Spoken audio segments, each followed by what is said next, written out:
ખૂબ ઘણા સમયથી તમે બેઠા છો. સ્વાભાવિક છે, ધન્યવાદ છે તમારી ધીરજને.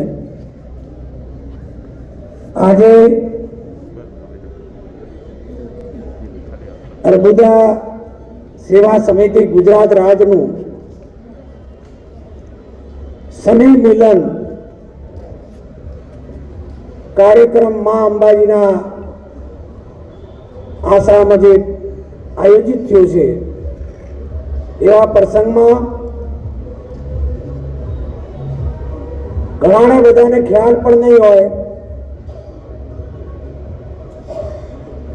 કે શ્વેત ક્રાંતિના પ્રેરણા ઉત્તર ગુજરાતનું ઉદ્ધાર કર્યું હોય તો માનસિંહભાઈ ચૌધરી, જેમના સુપુત્ર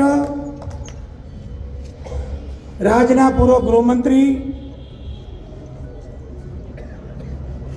અને ફેડરેશનના ચેરમેનની પણ જવાબદારી નિભાવી છે અને આજે સમાજને એક કરવાનો, સમાજમાં શક્તિ સિંચવાનો, સમાજના પ્રશ્નો હલ કરવાનો, સમાજના કાર્યો માટે જે આગેવાની લીધી છે, એવા આપણા બધાના લોકનાયક આદરણીય વિપુલભાઈ ચૌધરી સાહેબ,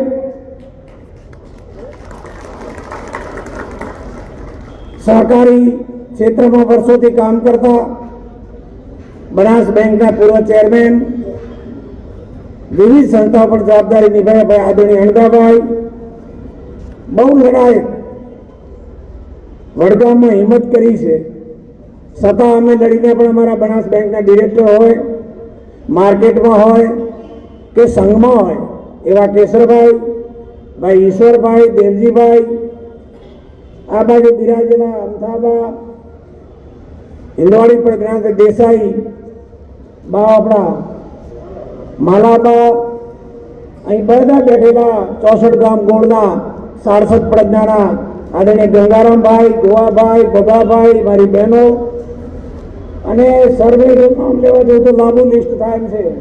લાલજીભાઈ હોય, અમારા સર્વે બધા મિત્રો આ બાજુ બધા બેઠા છે.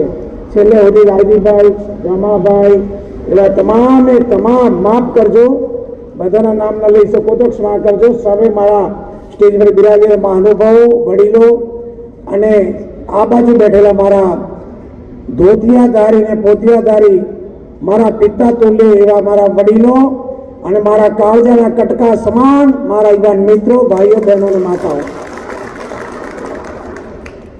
જ્યારે વાત ચાલતી હતી ત્યારે મારા મગજમાં વિચાર, આટલી બધી જુસ્સામાં કેમ છે? ગામમાં સભા ન કરવા માટેના અનેક પ્રયાસો થયા, છતાં યુવાનો સભા કરી બોબાબીને મેં બધું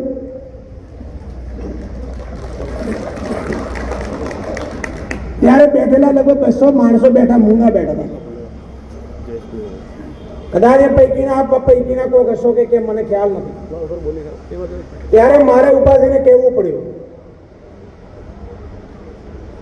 કે વિપુલભાઈએ ગુનો કર્યો તો વિપુલભાઈને કોર્ટને જે કરવું એ કરે, પણ એમના પરિવાર ઉપર ખોટા કેસ શાના માટે તમે કર્યા છે? એ બરાબર કર્યા નથી. બીજે કીધું કે યુવાનો આક્રમક કેમ છે? તો એમને કીધું કે 1994માં ઓબીસીમાં સમાજ આવ્યો, એ વખતથી આજ સુધીના દાખલાઓની ખરાઈનો પ્રશ્ન પેદા થયો નથી. કેટલાય નોકરીઓ લાગી ગયા, કામે લાગી ગયા, અને હવે આ કડે હળી કરી છે કે જે અમને ગુલામ બનાવવાનો પ્રયાસ કરી રહ્યા છે કે આ તમે 1985 ની ખરાઈ લાવો,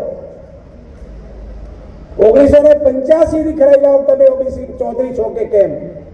એ ખોટી વસ્તુ છે, બરાબર નથી. અને વળીને સરકારે બે વાતો ઉપરથી ઉતરી ગઈ.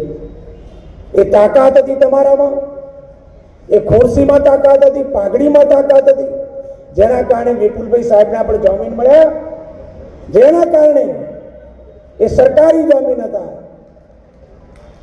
તમારે બધાને જોઈએ છે જલસાબાદ, કોઈ દીકરો નોકરી કરી ડિસ્ટર્બ ના કરે, કોઈ દુકાનમાં ડિસ્ટર્બ ના કરે, કોઈ ક્યાંય ડિસ્ટર્બ ના કરે, તો કોઈ જગ્યાએ ઘસાણા સિવાય ઉજળો થવાનું છે? તો એ ચૌધરી સમાજ એ ઘસાઈને ઉજળો થનારો સમાજ છે. કોઈ કષ્ટ વેઠ્યા સિવાય કોઈને ભગવાન મળ્યા છે? ક્યાંય છે? ઇતિહાસ કોઈ કહે છે? તો એ સમાજ છે કે જે પ્રક્રિયા થઈ છે એ પરિસ્થિતિનું અત્યારે નિર્માણ થઈ રહ્યું છે. આપણને યાદ આવે સરસ, હેમરાજભાઈ વાત કરી, વિરભાણભાઈ પણ વાત બહુ સરસ કરી. આજે આપણે મધપૂડો બનાવવા માટે જઈ રહ્યા છીએ. મધપૂડો બનાવવાનો હોય ત્યારે કોઈ લીમડાનો રસ, કોઈ કેળાનો રસ, કોઈ આકડાનો રસ, કોઈ ગમેનો રસ લાવીને, પાણી લાવીને મધપૂડો બનાવે છે. એ મધપૂડો બનાવ્યા પછી એમાંથી દરેકને ભાગે પડતું મળતું હોય છે. અને કદાચ એ મધપૂડાની અંદર કોઈ કોકરો નાખે તો શું થાય છે? શું થાય છે? એક એક માખી છૂટે છે ને. કોઈ એવી માખીઓ છે કે હવે બાકીની ભાગી ગઈ, હું ખાવા બેસી જાઉં? અત્યારે આવું છે કે ઉડી ગઈ બરાબર, પણ લારે વધ્યું આપણા ભાગમાં આવશે. આ રસ ભેળું બધું કર્યું અને ઉડી ગઈ, બાકીની રહી એમ કે હવે મારે મારા ભાગમાં વધારે આવશે, તો એ મજબૂરો નહીં રહે. પણ એક એક માખી આક્રમક બની એ મજબૂરો છોડી દીધો અને પથ્થરો નાખનારાની પાછળ પડશે તો હકીકતમાં મજબૂરાથી ડરશે. તો માખી જેવી તાકાત આપણે ઊભી કરવી હોય, મોગે કશું મળવાનું નથી. તમારા અધિકારનું તમારે પ્રાપ્ત કરવું પડશે. એ સમય જતો રહ્યો, એ વિચારધારા જતા રહ્યા, એ સમય અત્યારે આપણે સાંભળવા, આપણે સમયની વાત સાંભળવા તૈયાર નથી. પણ એ મજબૂરા તરીકે આખો સમાજ બનશે, 2 લાખ એનો સભાસદ થશે, તો ચૌધરી સમાજની કિંમત અને કદર થશે. એ સાહેબ કોઈ માખીને અડપલું નહીં કરી શકે કે એની પાછળ સમાજ છે. આજે આખા દેશમાં જે જોઈ રહ્યા છે આપણે, જે સંજોગો ચાલી રહ્યા છે કે પેલાને જે વાત કરી કે એને છે મારે શું, એને છે મારે શું, નહીં એને છે તો કાલે આપણે હશે. એ વાતને વિચાર કરવો પડશે. આ સામાન્ય નથી વાત, આ સામાન્ય છે, સભા નથી. આપણે માની લો કે ખાલી ભેગા છે, શનિ મિલન નથી. એક દૃઢ નિર્ણય કરવો પડશે અને દૃઢ નિર્ણયથી નીકળશો તો જ તમે મંજિલ સુધી પહોંચી શકશો. અડચણો આવશે, મુશ્કેલીઓ આવશે, લોભ આવશે, લાલચ આવશે, બધું આવશે.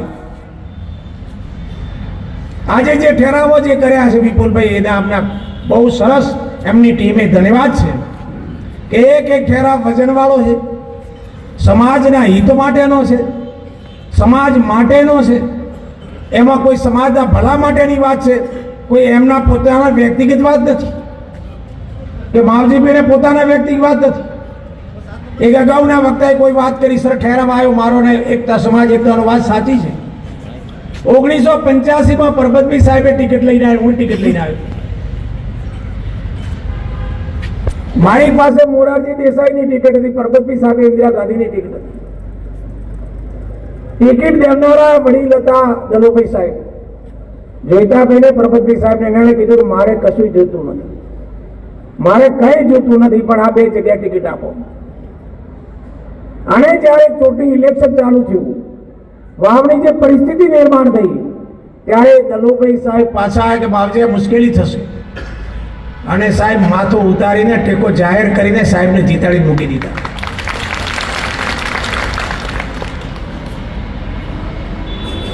ટિકિટ હોતો બેહી ગયો, ફરીથી 2 જણા હામે આવ્યા, તમે લડ્યા, પ્રજાએ ન્યાય કરી દીધો, મને જીતાડી દીધો.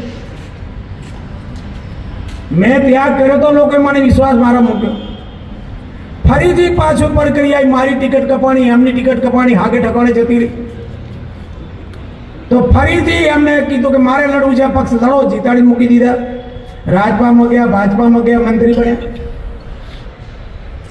જે જે આજે અહીં બોલીએ છીએ એ જીવનમાં વર્તી શકીએ તો જ બોલવાનો અધિકાર છે, બાકી અધિકાર નથી હોતો.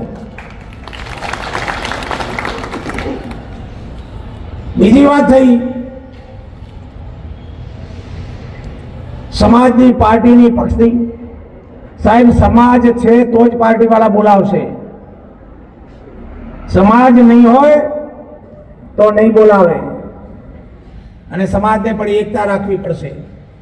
અગાઉ મેં જોયા છે, આપણે ઘણાને ખ્યાલ નહીં હોય, એ વખતે કોઈ વાત નથી, પણ હિતેન્દ્રભાઈ દેસાઈની સરકારમાં કરશનભાઈ બોરતવાડાવાળા મિનિસ્ટર હતા. કેટલોને ખબર છે મને કહેજો? મંત્રી હતા ને, મુખ્યમંત્રી હતા હિતેન્દ્ર દેસાઈ. હા, કૃષિ મંત્રી હતા કરશનભાઈ બોરતવાડા. માનસિંહભાઈ સાહેબ મેમ્બર ઓફ પાર્લામેન્ટ હતા. મોતીભાઈ સાહેબ પાર્લામેન્ટ મેમ્બર ને મંત્રી હતા સરકારમાં. અને બનાસકાંઠામાં આવ્યા હતા, બનાસકાંઠામાં તો જીતાડીને પણ મૂક્યા હતા. એ તાકાત, એ ખુમારી, એ પ્રક્રિયા આપણામાં, આપણા પૂર્વજોમાં હતી. એ તાકાત, એ ખુમારી આપણે ઊભી કરવી પડે.